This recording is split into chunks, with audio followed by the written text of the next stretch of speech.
La siguiente transmisión es financiada por el Fondo para el Desarrollo de la Televisión de la Autoridad Nacional de Televisión, ANTV.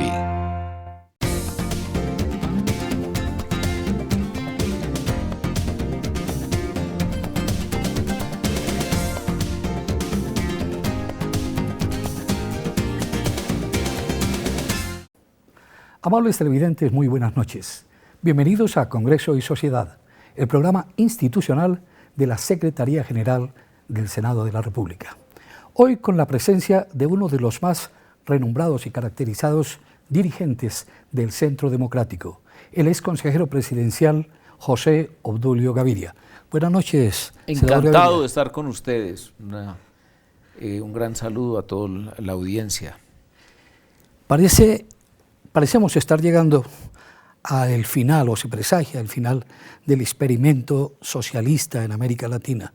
Los resultados electorales apabullantes en Venezuela en contra del gobierno de Maduro, el relevo de la hegemonía de Kirchner o de la familia Kirchner en la Argentina, en fin, muchos otros fenómenos que tocan a los gobiernos de izquierda de América Latina. ¿Cómo observa usted, politólogo, escritor, periodista, este fenómeno? Pues desde mi punto de vista, primero se me notaría una sonrisa muy fuerte y segundo, yo creo que hay que tener un equilibrio entre el júbilo que produce lo que ocurrió en Venezuela y la observación del futuro. Muy difícil. El tema de Argentina, primero, fue un triunfo muy casi empate desde el punto de vista de números. No obstante, fue recibido con mucho entusiasmo, porque en Argentina hay mucha desazón sobre el tema económico. Diéramos, los desastres de los Kirchner no son los desastres de Chávez, del chavismo, exactamente.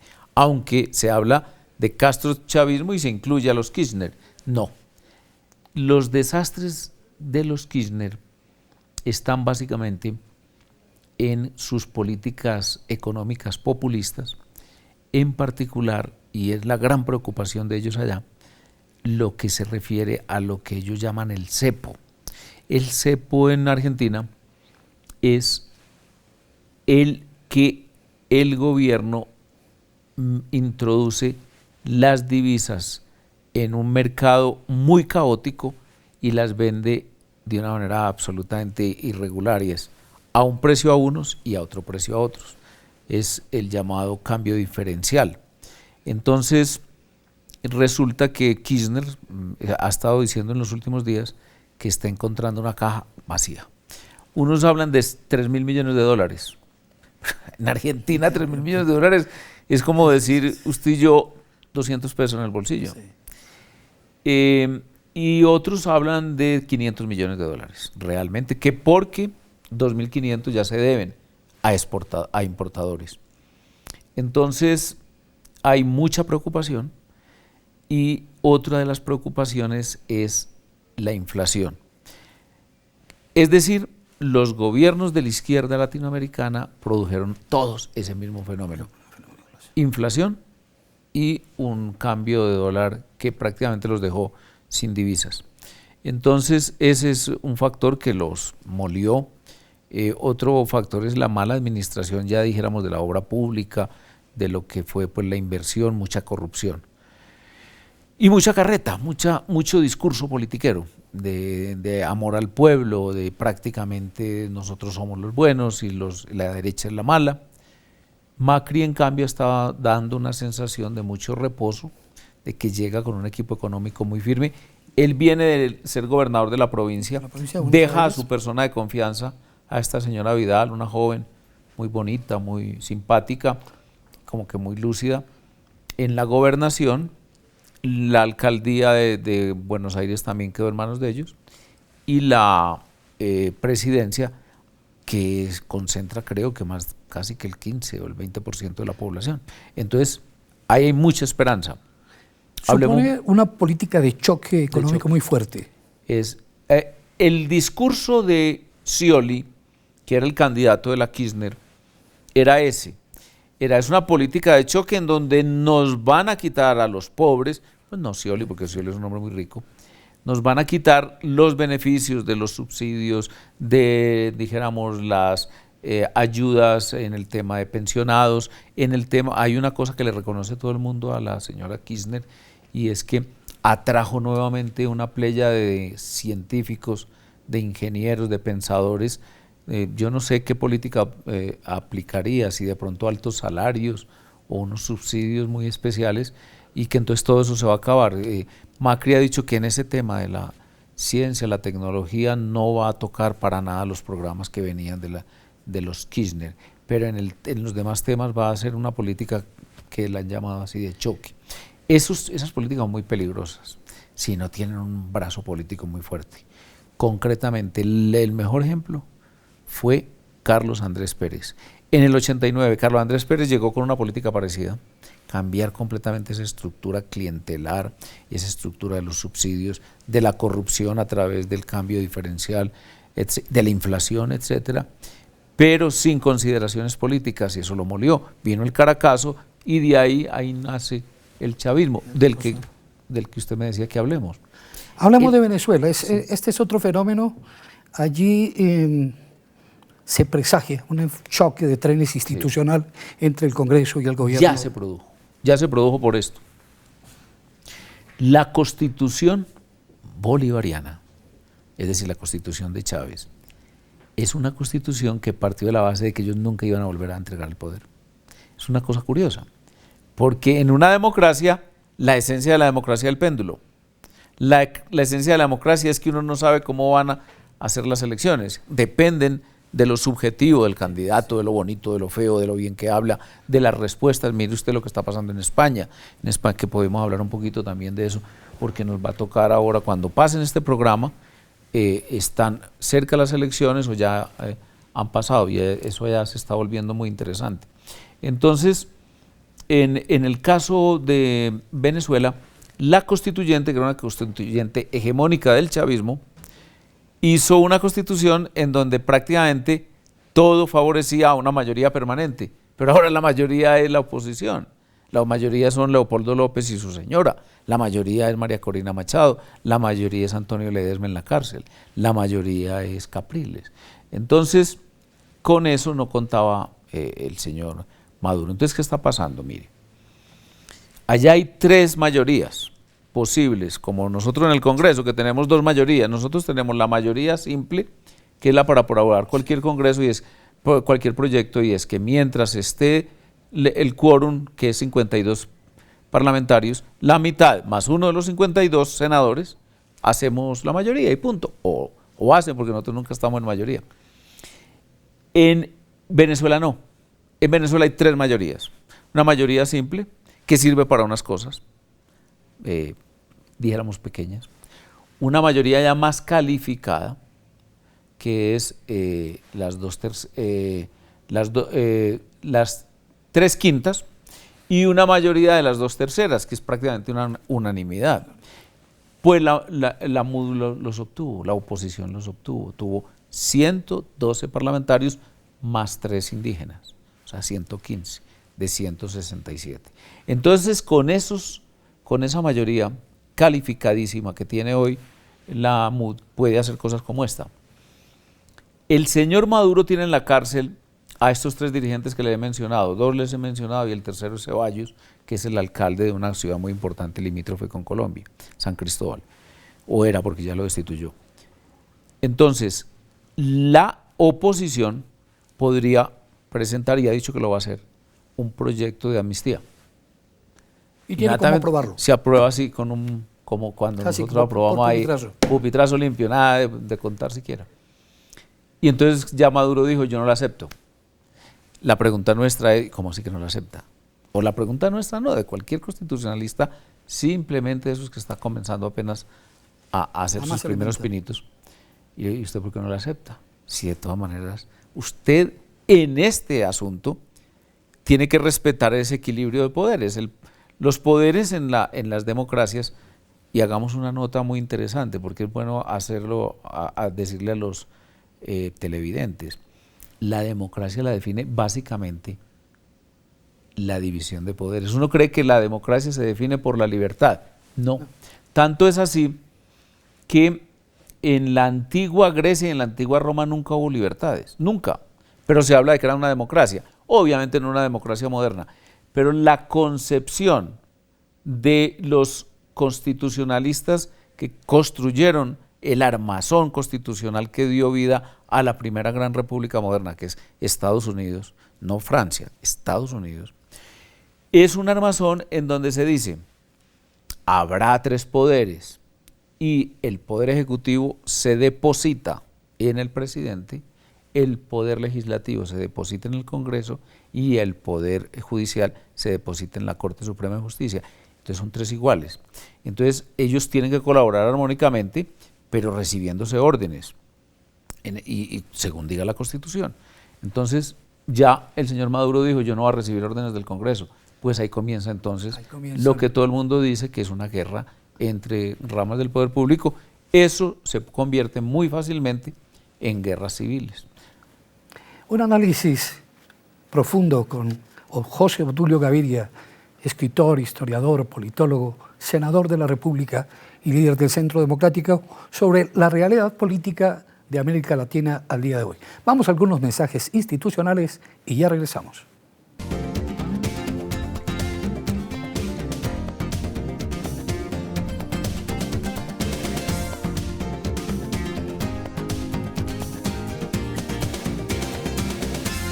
Federico es un joven que todo lo remedia fácilmente. Si hace frío, se pone un saco, pero si hace mucho calor, enciende el aire acondicionado o se ducha una y otra vez. Tira los papeles en la calle porque para eso hay gente que los recoge. Fede acaba de jugar fútbol y quiere un vaso de agua. Abre la llave, pero no sale agua. En ese momento recuerda que cuando lava su carro desperdicia mucha agua. Cuando enciende las luces de su casa, nunca las apaga. Cuando se afeita, nunca cierra la llave. Y por fin Federico se preocupa por la falta de agua. Agua, mi derecho, mi deber. Una campaña del Ministerio de Ambiente y Desarrollo Sostenible. Todos por un nuevo país. Paz, equidad, educación.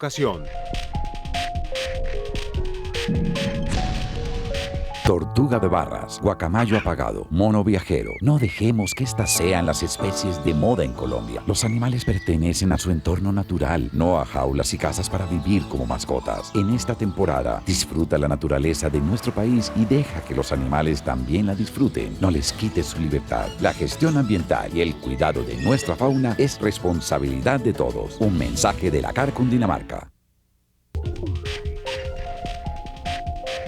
Autoridad Nacional de Televisión.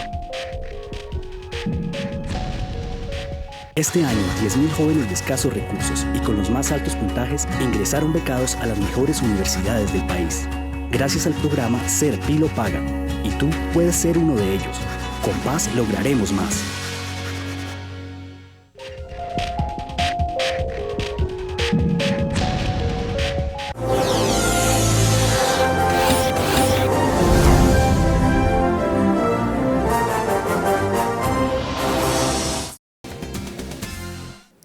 Regresamos a Congreso y Sociedad con el senador José Obdulio Gaviria. La realidad política de Venezuela hoy supone, ya lo ha planteado usted, es muy inquietante. Totalmente. Hay El casi futuro que es muy oscuro, muy, un presagio de guerra muy civil. negras. Sí, de choque institucional que puede conducir. Bueno, Maduro en las vísperas electorales atenuó un poco el discurso, pero ahora ya está prácticamente un discurso confrontacional con la oposición. Eso supondría que la oposición unida en Venezuela también en algún momento va a cometer una reforma constitucional, porque la Constitución... Mire, allá es una cosa también muy interesante, y es que en esa mayoría que hemos dicho, la de las 3/5 partes, la Constitución le permite a esa mayoría convocar constituyente. Constituyente que prácticamente deja sin piso los 3 poderes. Entonces, esa es una situación que se va a presentar con absoluta seguridad. Yo inclusive, no para este programa, pero hoy yo tengo la cartillita o el librito que saca cada rato Maduro, me lo dio Chávez en una de esas visitas que hicimos con el presidente Uribe. Ahí lo tengo todavía y estuve revisando porque ese es un artículo que va a sonar muchísimo y que vamos a tener que estar mencionando allá en Venezuela. Y hay otro elemento que es las Fuerzas Armadas. Entonces, allá puede ocurrir lo siguiente: si ese choque se produce, entre otras cosas por la estructura de la Constitución, que claramente le dice a cada uno de los poderes cómo puede frenar al otro en esos temas ya tan gruesos como, por ejemplo, la amnistía para los presos políticos. Entonces, hay dos soluciones normales. En una sociedad bien avenida, con una prensa fuerte, con dijéramos, un nivel de discusión fraterno, pues entonces puede haber, por ejemplo, un plebiscito, puede haber un referendo, puede haber la convocatoria de común acuerdo de una constituyente. En los regímenes parlamentarios se resuelve muy fácil, simplemente anticipando elecciones. Como aquí, yo veo que lo que va a darse es una confrontación fuerte, entonces uno piensa en las Fuerzas Armadas. Y las Fuerzas Armadas ya dieron sus primeros síntomas de cómo van a actuar. Resulta que el comandante de las Fuerzas Armadas de Venezuela es un general de apellido Padrino. Yo creo que ese señor está muy por encima intelectualmente y desde el punto de vista de formación marxista, de convicciones revolucionarias, comunistas, a Maduro y a Diosdado. Yo no sé por qué, habría que averiguar si fue que estudió en Alemania o en Cuba o en Rusia o en alguna universidad, pero la solidez de sus argumentaciones es muy grande. Todos los televidentes ahí tienen a la mano YouTube para ponerse a ver algunas conferencias que él mismo subió en YouTube. Entonces, uno lo que esperaba es que ellos, Diosdado, Maduro y sobre todo Padrino, el domingo 6 iban a actuar conjuntamente, a imponer la dictadura, no proletaria, la dictadura popular cívico-militar que le había prometido Maduro 8 días antes. Eso es lo que yo estaba esperando. Pues no ocurrió. No sé si, por lo menos en la retina tengo muy claro que por ahí a las 9 de la noche, ellos terminan cerraron mesas a las 7 irregularmente. Se ve que hubo una maniobra para tratar de llevar algunos votantes a ver si ganaban algunos escaños, porque allá se pierden de una manera muy curiosa. Los circuitos no son como los nuestros. Allá son, por ejemplo, pongamos el barrio Simón Bolívar de alguna ciudad. Sí. Ese es un circuito o un distrito electoral, y si yo gano por 10 votos o 20 al otro partido, le gano una cantidad enorme de curules, lo que ellas llaman allá listas. Bueno, seguramente estuvieron tratando de modificar eso por algún lado. Y entonces a las 9 de la noche aparecieron Padrino y todos los oficiales, vestidos de camuflados y con chaleco. No sé si viste eso. Sí. Con chaleco de blindado. Yo dije, esto va para una cosa rarísima. Pues no. El señor Padrino se echó un discurso a su manera, pacífico, democrático, rindió pues toda la cartilla de un demócrata constitucionalista liberal y dijo: lo que se dé en las urnas es lo que las Fuerzas Armadas van a apoyar. Muy bien. Ahora unos investigadores del New Herald, y obviamente muy influenciados por dirigentes venezolanos que están viviendo en Miami, están diciendo que lo que hubo fue una confrontación. Primero, entre Padrino y buena parte de la cúpula militar, que le dijo: no aceptamos un fraude electoral. Lo que ocurrió en las urnas es lo que va a pasar, y no le dijeron a Padrino, dicen estos analistas de New Herald. Y por otra parte, Padrino, entonces ya casi que obligado o investido por esa autoridad de sus compañeros que ya le dijeron cómo iban a actuar y que no iban a salir a las calles a matar a nadie, ni iban a imponer la llamada dictadura cívico-militar de la que había hablado Maduro. En consecuencia, fuera a hablar con Maduro, el presidente Maduro, y con el presidente de la Asamblea Nacional, Diosdado Cabello. Y narran ellos, los de New Herald, no citan fuentes. Entonces uno dice, bueno, no sé si eso puede ser o que se le inventaron, o la chismografía de Miami, lo que sea, pero lo que narran es que hubo una discusión durísima, casi que a muerte, entre Diosdado y Padrino. Hay que recordar que Diosdado es oficial de la reserva, él fue militar, fue compañero de Chávez, mucho más joven, pero compañero de Chávez en el golpe, y Padrino, y en donde ellos le reclamaban una actuación enérgica a favor del gobierno y del fraude, y él se negó completamente. Eso en primer lugar. En segundo lugar, una de las sospechas que teníamos todos los que observamos el tema venezolano y lo analizamos y nos preocupa además, es el tema del paramilitarismo. El paramilitarismo no es solamente el que concebimos aquí en Colombia como, dijéramos, una horda de masacradores en el campo financiada por el narcotráfico, no. El paramilitarismo es toda organización militar al lado, por eso dice para, al lado de los militares. En Venezuela, en la primera década del siglo XXI, el presidente Chávez, después del golpe del 2002, compró más o menos 150.000 Kalashnikov, que son unos fusiles rusos sumamente buenos, etcétera.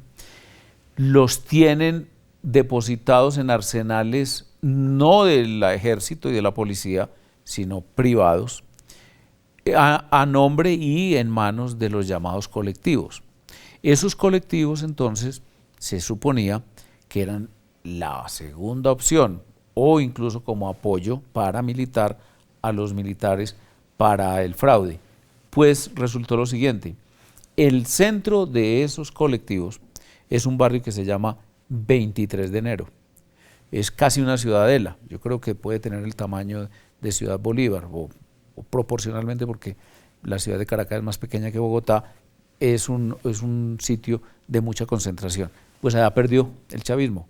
Ese era el sitio donde tenía sus fueros y donde dominaba Serra, el que dice Maduro que mandamos matarlos del Centro Democrático y que acusa al presidente Uribe pues de tener manos ahí metidas en él. Ese señor Serra había ganado en las anteriores elecciones, era un muchacho joven, como 28 años, por más del 65%. Su sucesora, que es una jovencita también, perdió en el barrio 23 de enero.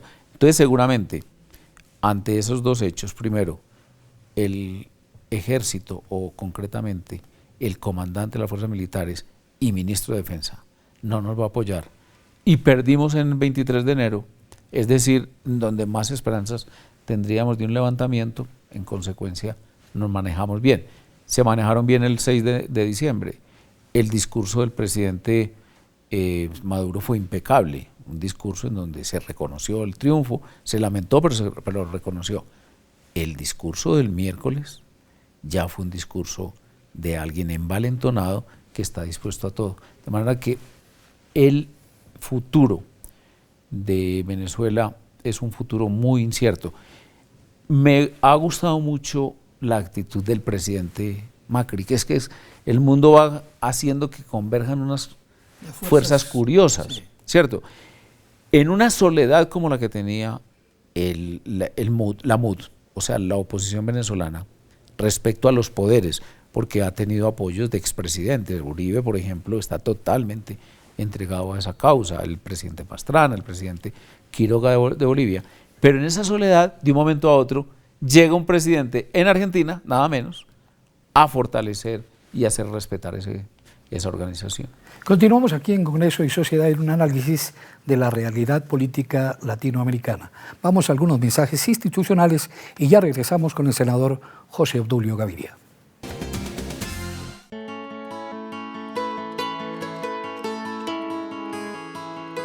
En cada momento importante.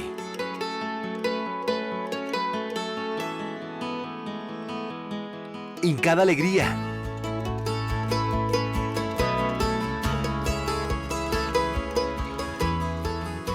En cada momento difícil. La registraduría acompaña la vida de todos los colombianos. Cada colombiano cuenta. Registraduría Nacional del Estado Civil. La democracia es nuestra huella. Autoridad Nacional de Televisión.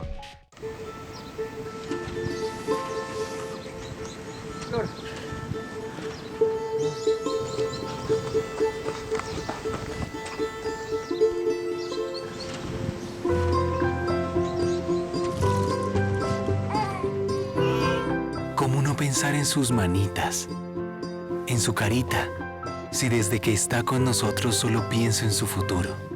Por su salud, por su educación. Cada niño cuenta, cada colombiano cuenta. Registraduría Nacional del Estado Civil. Autoridad Nacional de Televisión.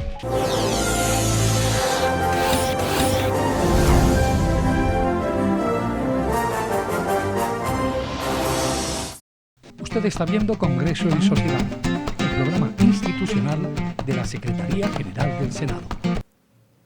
De nuevo aquí en Congreso y Sociedad para un segmento final con el senador José Obdulio Gaviria. La legislación para la paz, la Comisión Legislativa para la Paz, el referéndum para la paz. El Centro Democrático se ha opuesto a este último, lo ha llamado una trampa a la democracia. Sí, yo creo. Mire, ¿cómo es que Colombia está haciendo como una especie de cuarto de Trevejos de normas? Tenemos el acto legislativo, el primer acto legislativo, que es el marco jurídico para la paz. ¿Qué pasó con él? Es un articulado transitorio. Estuve en una clase con el doctor Serpa, que es profesor de Derecho Constitucional, y le dije a los muchachos, muéstrenme el código la Constitución que ustedes estudian. No incluye la última edición el marco jurídico para la paz, o sea, ni siquiera los editores creen en él. Les hicieron aprobar el referendo para la paz, que es otra charlatanería.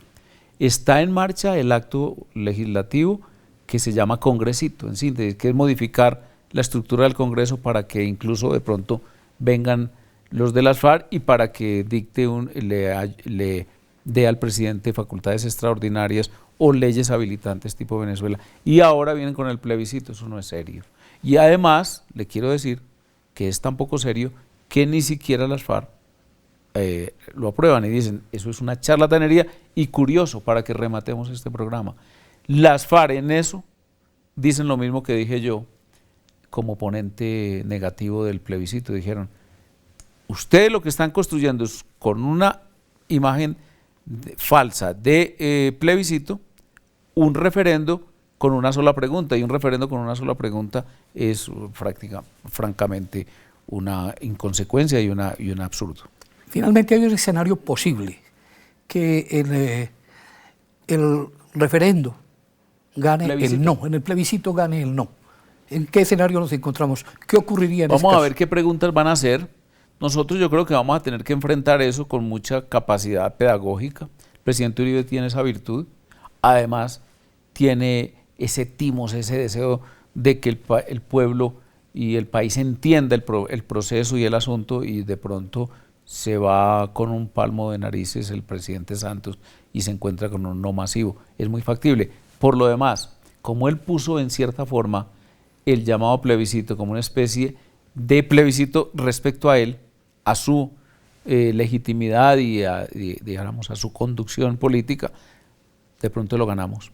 Pero es que eso todavía está por discutir, porque inclusive yo dudo, y se los digo aquí a los televidentes para que apunten y queda como apuesta, que se cite un tal plebiscito. Yo creo que no, ni siquiera, ni el marco jurídico para la paz, ni el referendo para la paz, ni el congresito para la paz, ni el plebiscito para la paz los van a utilizar. Muchísimas gracias por su presencia en Congreso y Sociedad, doctor José Obdulio Gaviria. Ya tenemos oportunidad de una charla con usted para que hablemos de Colombia. Hablemos de Colombia. Sí, a ustedes, amables televidentes, los invitamos a contactarnos a través de nuestras redes sociales. Los esperamos aquí en Congreso y Sociedad en una próxima oportunidad.